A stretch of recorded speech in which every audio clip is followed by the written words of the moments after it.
Okay, so you've been studying the political situation in Afghan on your own. Yeah, personally.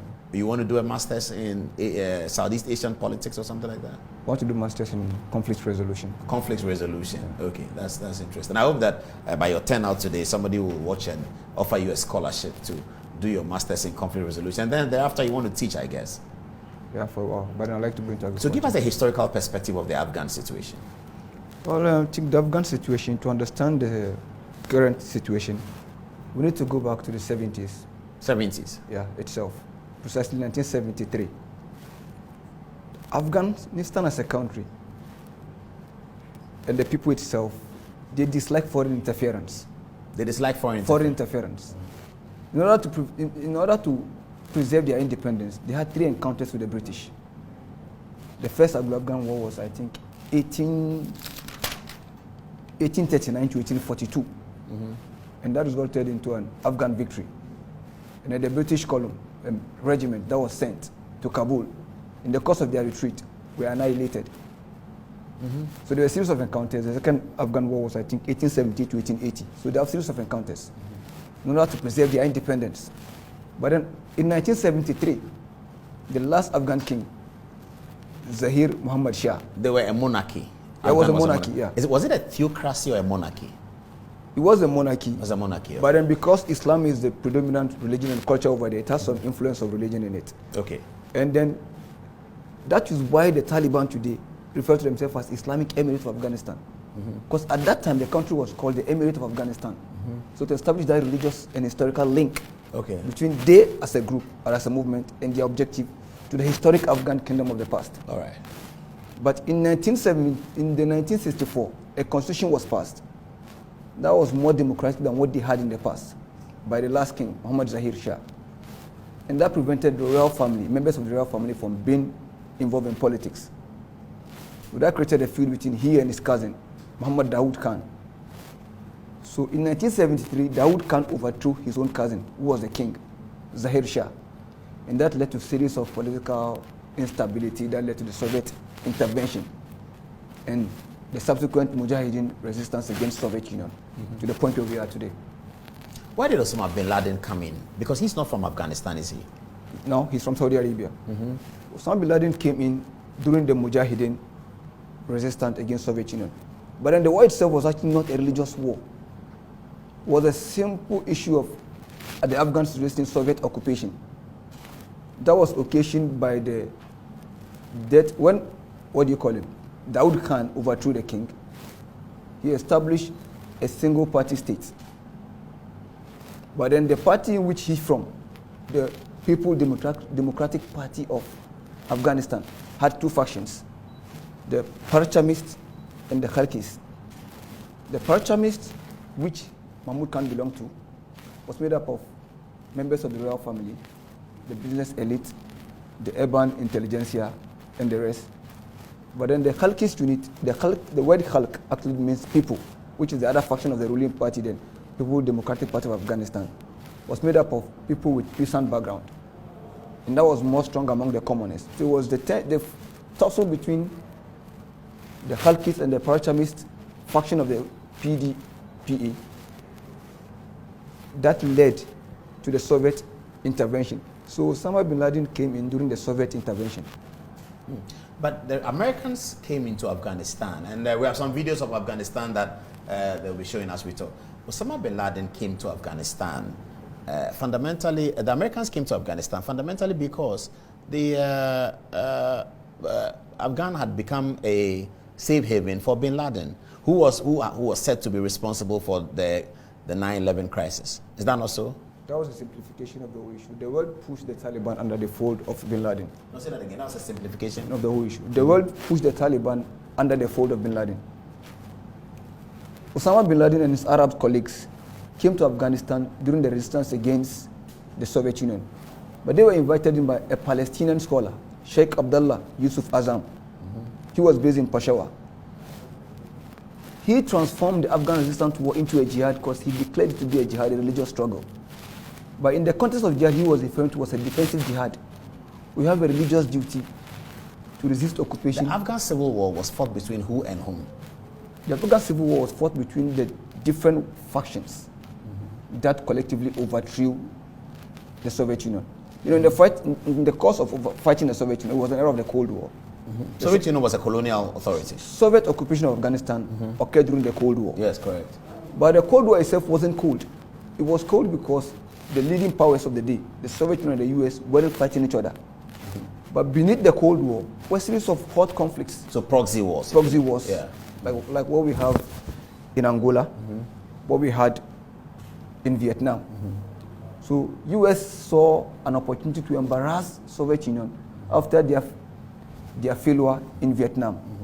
So they channeled weapons and resources through the Pakistanis to the Mujahideen factions that were resisting Soviet Union.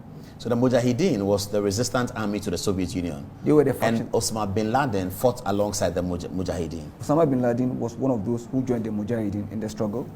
Likewise, the current leadership of the Taliban were junior commanders and mid-ranking officers in the Mujahideen factions. But after the defeat of the Soviet Union, their withdrawal in 1989, the various factions couldn't agree on what form of government should Afghanistan have. So that brought about the Afghan Civil War. Of 1992 to 1996. But then Taliban was born out of the chaos of this period. But don't forget, the international community neglected Afghanistan and left the Afghans to their fate. So Taliban emerged out of the chaos as an internal reaction to the chaos that was left behind by the Soviet Union. The Taliban was born in Kandahar, and legend has it that a girl was raped, and Mullah Umar was a madrasa teacher, which is an Islamic teacher then in Kandahar, which was his hometown. Yeah. So he came out with his group of students, went in, fished out the culprits, hanged him. And that was how come the Taliban was born. And from 94 onwards, they started their march. But don't forget, Afghanistan is just behind Pakistan. And Pakistan was bearing the brunt of the instability in Afghanistan because it was harboring the refugees. It was looking for a way out. So it identified the Taliban as a potential allies. That's how come Pakistan and the Taliban became allies. And the Taliban was supported by Pakistan. And they conquered Kabul in 1996. Just like we are here today, Taliban in power. In 1996 and today, we have the same situation. Should we recognize the Taliban or delegitimize them? And who knows what happened next? Because in 1996, when they got to Kabul and captured the Afghan state, only 3 countries recognized the Taliban government. So when the Taliban got Kabul, who was the vanquished party in that 1996 episode? It was Shah Massoud, Ahmad Shah Massoud. We have the Burhanuddin Rabbani. The war was divided Kabul into fiefdoms. So Mujahideen was gone. The Mujahideens were then in control of Kabul. But there was no single power in Kabul. Everybody has his own little domain. But the Taliban vanquished them entirely. And then the Taliban captured actually 90% of the country. So the former Mujahideens went to northern Afghanistan.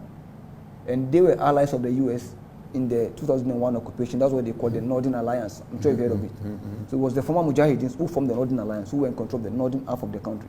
And that is why when the Taliban were about to embark on their present offensive, started from the north, to make sure that resistance they had in their days in power would not emerge from the north again. I see. So for the period that America was there, up until recently, who was in charge?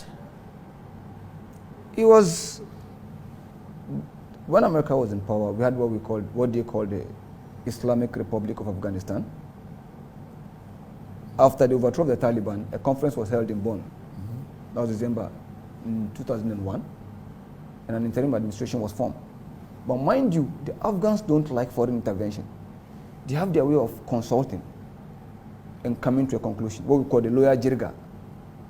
And if you remember when Ghani was going into negotiating with the Taliban, he formed the lawyer jirga. It's a gathering where you invite all the power brokers on the ground, the tribal heads. Afghanistan is a very tribal society, Afghanistan, the Pashtuns precisely. To invite the clan head, the tribal heads, the Islamic scholars, to come into a larger gathering. And then you discuss the issue at stake, and then come to a resolution. But the US went into the war with a maximalist approach when they should have used a minimalist approach. Imagine if America was just there to bomb key strategic locations. Well, they were there to eliminate Osama bin Laden, which they did. 10 years later also. Yes, after the elimination of bin Laden, what was the continued role of the United States? They were supporting the Afghans to form their own government and building their military and their police. Why was that unsuccessful? One, because the whole concept of nation building by outsiders in Afghanistan has never succeeded. The Soviets went and realized their mistake after 10 years of their stay.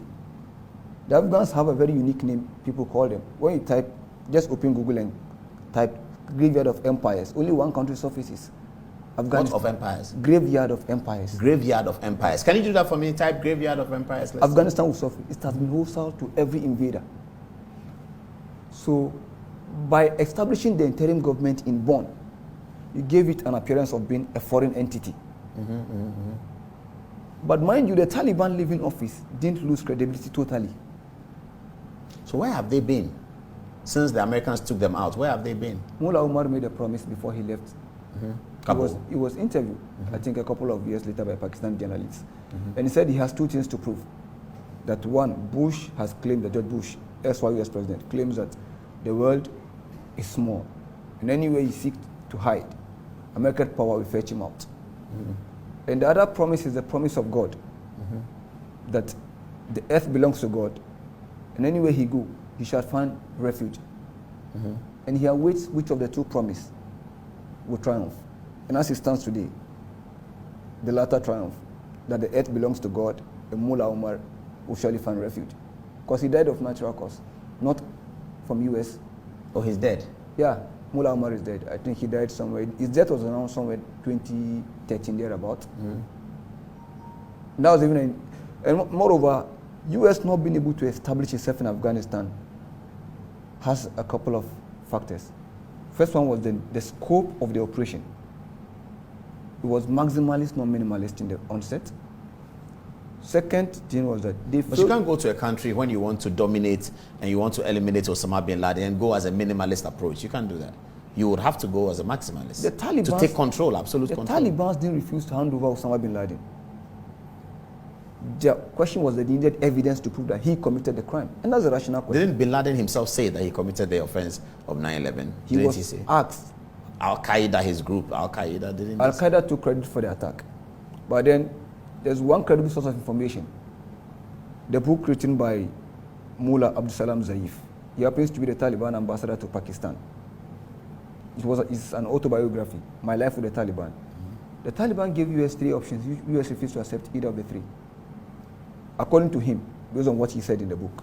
One, give us your evidences. So we tried the man under Islamic laws in our land. US refused.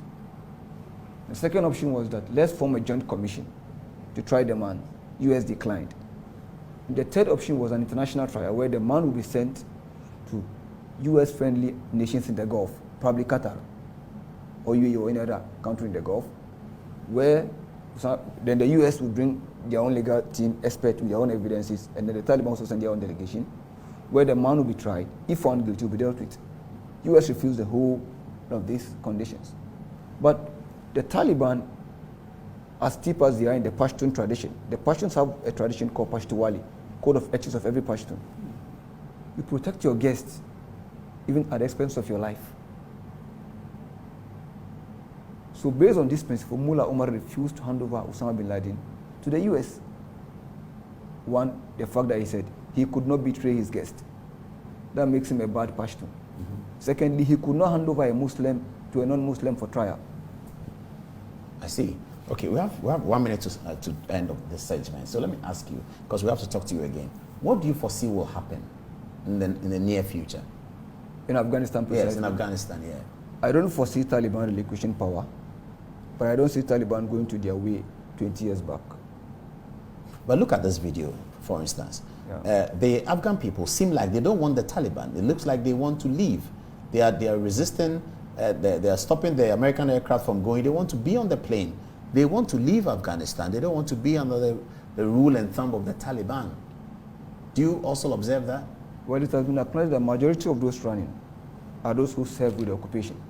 Those who served with the occupying forces. Or with the Americans, yeah. And they know them. No, it wasn't just Americans who were there. It was NATO. NATO, yes. 28 countries. America was just the lead power. who were translators, interpreters, or whatever. Okay. So these people are afraid for their lives. For their lives.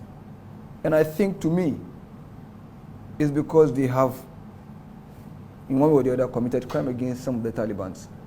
Because first of all, U.S. has detained people in Guantanamo Bay for the past 20 years, and no one has been tried. Because U.S. doesn't even have, it means it's either U.S. doesn't have the evidence it purported to have, or the people are just innocent.